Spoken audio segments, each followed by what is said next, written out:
भाऊ तुम्ही पोलीस स्टेशनला जाताय आता?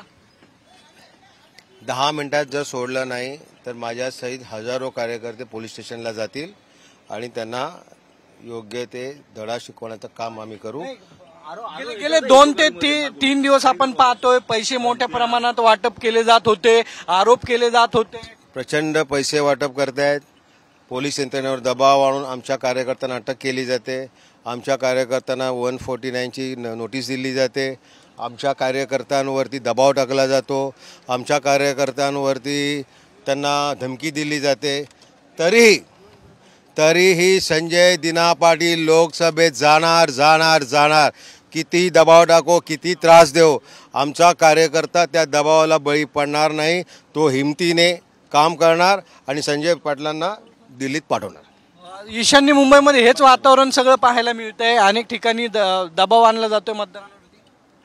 ईशान्य मुंबईमध्ये संजय दिना पाटील हे फार लिडिंगनी जिंकणार आहेत आणि त्यामुळे त्यांचं सगळ्यांचं प्रेस्टीज आहे।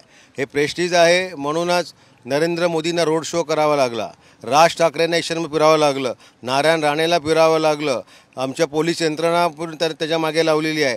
म्हणजे सगळी ताकद पणाला लावली आहे त्यांनी ईशान्य मुंबईला मीर कोटेचाला जिंकण्यासाठी। तरीसुद्धा आमचा संजय दिना पाटील 100% लोकसभेला पोहोचणार। कॅमेरामन सुमित भोसलेसह सागर आव्हाड, साम टीव्ही, ईशान्य मुंबई।